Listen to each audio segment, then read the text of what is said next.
Oui, bonjour à tous. Je vais vous présenter la troisième vidéo sur la conjecture de Syracuse. Alors les deux premières vidéos, c'était une qui reprenait le travail de Gilles Louise et qui avait fait une super vidéo qui m'avait beaucoup plu. Je l'ai commenté, utilisé, reprogrammé. Je vous laisse aller voir la première vidéo. Donc, la deuxième, c'était au sujet d'une preuve possible d'un certain Leszek-Mazurek. Et pareil, j'ai reprogrammé son code. C'était très intéressant. Je pense que sa preuve, elle est presque vraie. Alors, je sais que les mathématiciens, ils aiment pas ce mot-là, mais voilà. Donc, je vais vous présenter aujourd'hui les résultats d'une deuxième vidéo de Gilles Louise. Et là, pour le coup, je pense que c'est une avancée majeure. J'en ai pas l'ombre d'un doute. Et je vais vous présenter aussi, juste avant de vous présenter la démonstration de Gilles Louise, je vais vous présenter quelque chose que personne, enfin moi je ne l'avais pas vu, je l'ai vu à peu près nulle part, même sur la page Wikipédia sur la conjecture de Syracuse. C'est le lien évident, une fois qu'on l'a vu, entre la conjecture de Syracuse et le processus de Syracuse, que vous devez connaître, et puis la suite de Fibonacci. Je vous montre. Donc, comme vous le savez, la conjecture de Syracuse, c'est un petit problème algorithmique qui pose des grands problèmes aux mathématiciens. Alors, on prend un nombre entier. S'il est pair, on divise par 2. S'il est impair, on le multiplie par 3 et on ajoute 1. Voilà. Et on répète ce processus jusqu'à ce que soit ça parte vers l'infini, soit ça converge vers 1. Je ne reprends pas le détail de la conjecture de Syracuse, mais j'ai fait un petit dessin là, tout simplement, ce matin, là, très rapidement. Donc il n'est pas très beau, pas très équilibré, mais regardez bien. Donc j'ai indiqué ici le 1/2, là, ça veut dire, je ne sais pas si le nombre est pair ou impair, c'est-à-dire, alors je fais une petite analogie quantique, qui est rigolote, je trouve, et j'aime bien la physique quantique. Moi, je suis un physicien, physicien et programmeur, cryptologue. Mais là, je dis 1/2, c'est on n'a pas encore évalué la parité du nombre, du nombre quelconque n. Donc, si on mesure la parité de 3n plus 1, c'est assez facile à vérifier. Si on était parti d'un nombre impair, 3n plus 1 est pair. Vous faites 3n plus 1 pour un nombre de la forme 2n plus 1 et vous trouvez 4n plus 6, je l'ai calculé tout à l'heure, bon, enfin, bref, vous connaissez la conjecture de Syracuse, je ne vais pas tout redémontrer. Et puis, si le nombre est pair, on le divise par 2, et là, dès lors, on ne sait plus si il est pair ou impair. Je prends 8, je le divise par 2, bon, il est pair, mais si je prends 14, je le divise par 2, ça fait 7, et là, c'est impair, donc voilà. Donc, la parité de ce nombre, je suis sûr qu'il est pair. Ici, je ne sais pas. 1/2. Je mets 1/2. Il y a une chance sur 2. Ici, je dis, comme il était pair, je le divise par 2. Et sa parité disparaît. Elle devient incertaine. Donc, je la renote 1/2. Ensuite, ici, j'avais un nombre de parité inconnue. S'il est impair, je le multiplie par 3 plus 1, ça fait bien 3 fois n sur 2 plus 1, et il devient pair, de façon certaine. Ici, j'ai divisé un nombre de parité inconnue, mais j'ai jugé qu'elle était qu'il était pair, donc je l'ai divisé par 2, et à nouveau sa parité redevient inconnue, hein, une chance sur 2, je ne sais pas, etc., etc. Et là, il suffit juste de reproduire le processus syracusien, la moulinette syracusienne, et on voit que ce nombre est forcément pair, puisqu'on l'a multiplié par 3 et on a ajouté 1. Et ici, on va le diviser par 2. Hein. C'est ce que font beaucoup de gens sur la conjecture de Syracuse. Ils font le raccourci 3 fois n plus 1 divisé par 2 tout de suite. Hein. Bon, moi, je conserve cette séparation. OK. Et je peux faire pareil ici. Ce nombre sera pair. Celui-là, incertain. C'est une superposition d'états quantiques entre pair et impair. Et ici, on vérifie, enfin vous vérifiez sans difficulté cette petite formule. Et je vous montre la multiplication des lapins telle que l'avait présenté Fibonacci au 11e ou 12e siècle, en 1200 et quelques, 13e siècle, pardon. Voilà. Et on voit bien les séparations, il a un couple de lapins qui produit un autre couple de lapins, qui produit 2 couples. Je vous détaille pas cette photo, je l'ai trouvée tout à l'heure sur internet, mais on voit bien que la suite de Syracuse est là. Pardon, pas la suite de Syracuse, la suite de Fibonacci. Pourquoi? Parce que il ne faut pas confondre les paires de lapins avec les nombres pairs et impairs. Ça fait une paire. Voilà, c'est comme si on avait une paire de lapins. Et cette paire de lapins, elle va donner une paire de lapins et un truc indéterminé. Hein, enfin, je l'explique très mal, mais voilà. On voit ici qu'on a un pair, 2 paires et 3 indéterminés. Ici, on a un pair, 2 paires, 3 paires. Et par contre, on a 1, 2, 3, 4, 5 indéterminés. Je ne vous fais pas un dessin, vous faites le schéma vous-même pour le poursuivre. On voit bien qu'il y a la progression 3, 5, 8, 13. Et que les nombres de Fibonacci se retrouvent à la suite. Hein. Ok. Voilà, je trouve ça extrêmement étonnant que personne ne l'ait jamais vu, en tout cas pour avoir lu beaucoup de documents, j'ai jamais vu le lien entre Syracuse et Fibonacci. Mais ça donne quelque chose d'intéressant. Là, j'ai pas précisé n, hein, c'est le n initial, et quel que soit le n que vous prenez, vous allez générer une arborescence ou vous allez générer une suite de Syracuse, hein, une suite de nombres qui ont des structures similaires, hein, c'est-à-dire et ce phénomène, il est fractal. On appelle ça un phénomène fractal, c'est-à-dire que quelle que soit l'échelle à laquelle vous vous positionnez, vous observez des similitudes. Le graphe ressemble à un graphe que vous avez déjà vu. Par exemple, vous prenez n égale 1000 et vous allez obtenir une courbe et vous allez dire c'est marrant cette courbe, elle ressemble, déjà elle a un style, elle monte et puis elle va redescendre à 1, hein, à coup sûr pour 1000.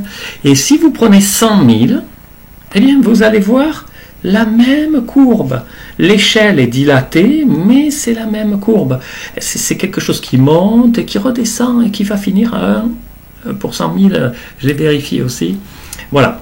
Donc, cette fractalité de la courbe de Syracuse, c'est très simple à comprendre. Voilà. Enfin, moi j'ai compris et je vous laisse réfléchir si vous ne voyez pas de quoi je parle.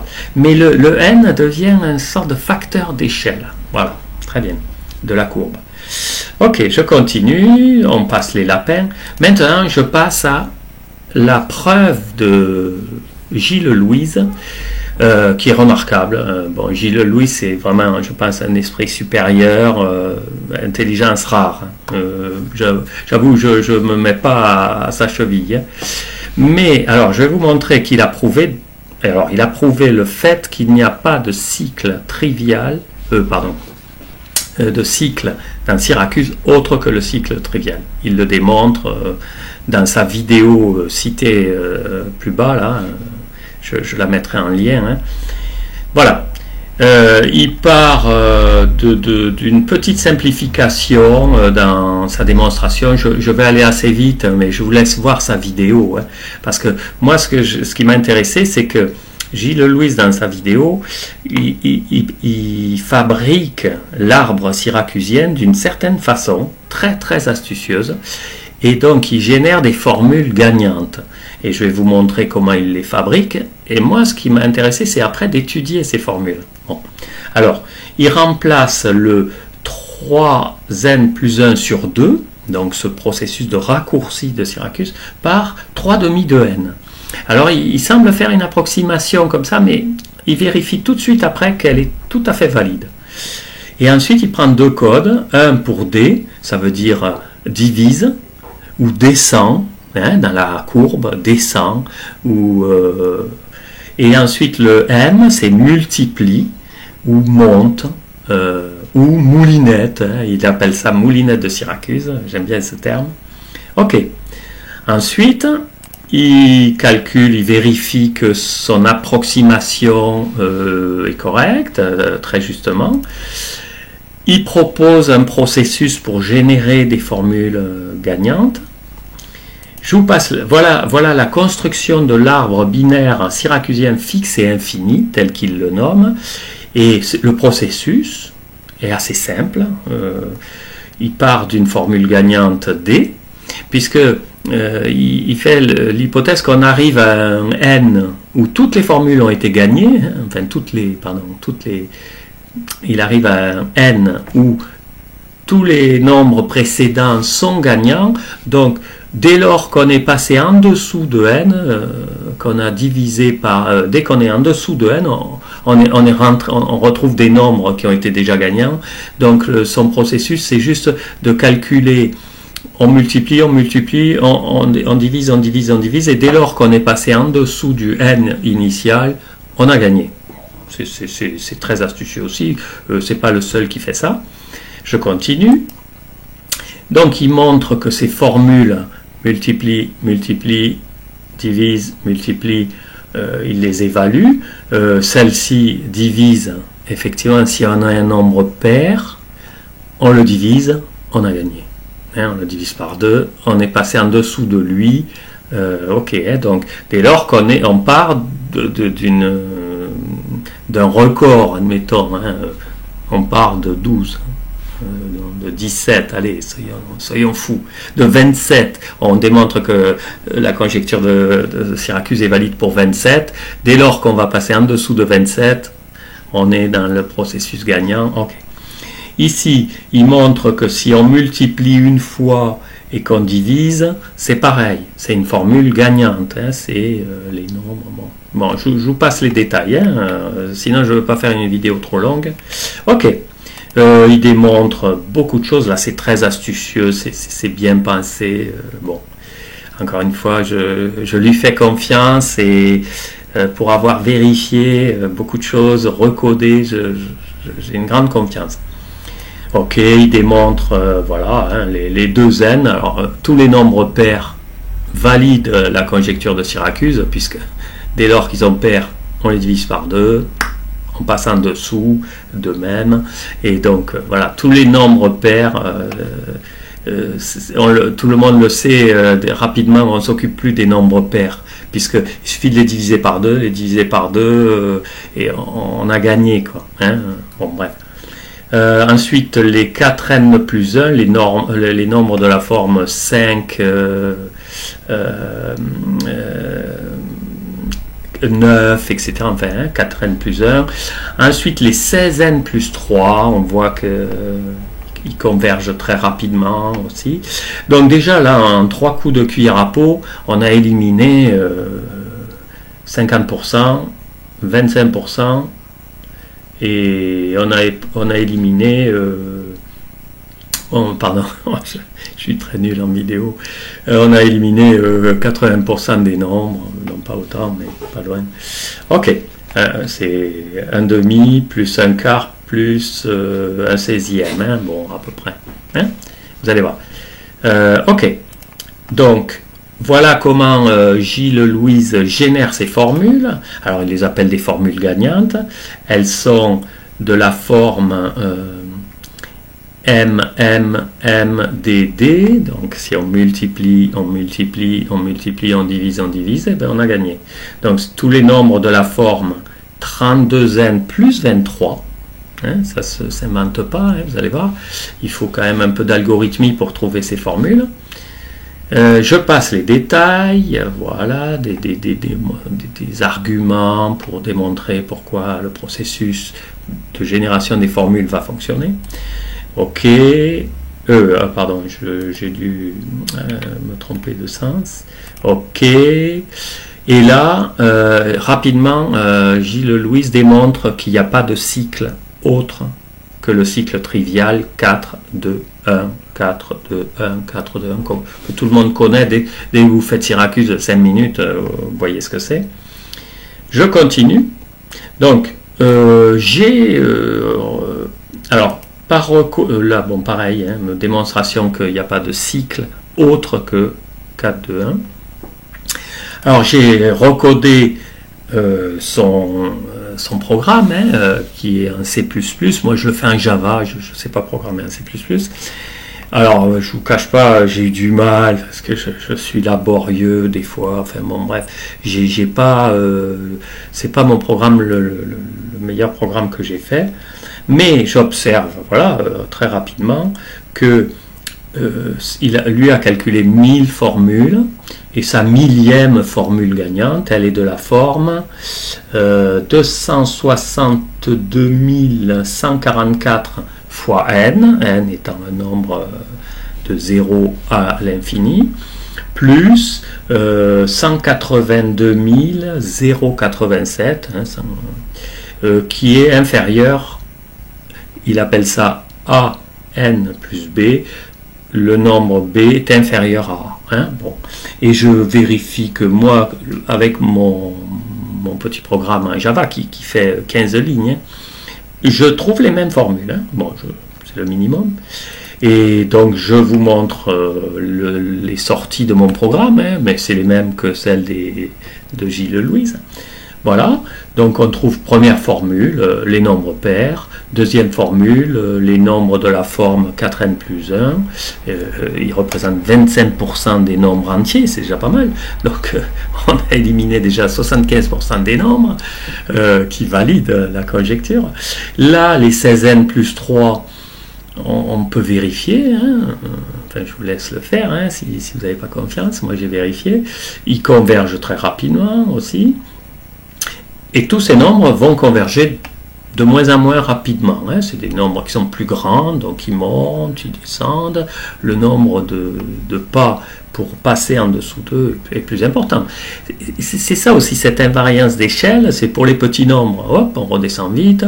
Pour les grands nombres, il faut monter plus haut, mais on va descendre à coup sûr. Moi, je suis convaincu que la conjecture de Syracuse est valide, hein, est vraie. Ok, donc, voici les résultats, vous pouvez les vérifier, vous pouvez recoder et puis vous contrôlez. Alors moi ce qui m'intéressait c'était, alors je vérifie la formule, alors moi j'en ai calculé 100 000. Alors comme mon programme est un peu pourri, que j'ai pas voulu l'optimiser, j'ai mis quelques heures de calcul quand même, mais j'ai calculé la formule gagnante 100 000. Vous l'avez sous les yeux, hein, je ne sais pas si vous la voyez bien à l'écran. Ok. Moi, ce qui m'intéressait, c'est que avec toutes ces formules, je voulais savoir combien on fabriquait de nombres entiers en pourcentage. Hein. Et alors, c'est pas une preuve, sauf si on atteignait 100% évidemment. Mais on va voir que ça converge vers 100%. Comment on fait? Ben, regardez, enfin, c'est tout bête. Hein. Comme on a dit, les nombres pairs ils représentent 50% des nombres qui valide Syracuse, les nombres de la forme 4n plus 1, 25%, 1 sur 4, et puis un 16e, un 32e, mais là il y en a deux, hein, il y a deux formules, plus un 128e, plus un 128e, plus un 128e, ça fait 3 fois, etc., etc. Et je vous montre, j'ai fait le calcul au début à la main, parce que, bon, voilà, au début on fait au crayon à papier, sur une feuille, hein. Et donc un demi, plus un quart, plus un 16e, oui c'était ça, je ne me suis pas trompé, oui des 16e il n'y en a qu'une, oui, pardon. Donc un 16e, plus 3 sur 2 sur 32, qu'est-ce que j'ai fait, oui il y en a deux, hein. J'ai confiance en moi, mais je fais tellement de bêtises. 3 sur 128, 7 sur 256, 12, Là, on a déjà éliminé 95%, 95,52% des nombres. C'est-à-dire 95% des nombres entiers vont converger vers 1. Donc c'est déjà pas mal. Bon, donc moi j'ai calculé le nombre pour mes 100 000 lignes, hein, puisque j'ai calculé 100 000 formules. Bon, ça m'a pris quelques heures, hein, je ne le fais pas tous les jours. Il faut que j'optimise mon programme et tout. Bon, je le ferai bientôt. Mais vous verrez, je vais vous expliquer pourquoi c'est pas tout à fait ça qui m'intéresse, puisque j'ai compris la structure surtout. Ok, ça m'a donné des grandes informations sur la structure. Ok, on voit bien 50%, 75%, 81%, 84%, 87%. Vous voyez, là, ça va très très vite. Hein, on élimine en quelques coups de cuillère à peau, encore une fois. On élimine 93% des nombres qui valident Syracuse. Ok. Donc, je vous donne la dernière ligne. Et je suis arrivé à la 100 millième ligne. Elle est là, vous pouvez la vérifier, vous pouvez la recalculer, c'est pas très difficile. Et j'élimine, ou je valide, je ne sais pas quel terme utiliser. On démontre que la conjecture de Syracuse est valide, est vraie, pour 98,32, quasiment, 98,32% des nombres entiers. Bon, moi je dis je vais faire un peu mieux parce que je vais reprogrammer quand j'aurai 5 minutes, je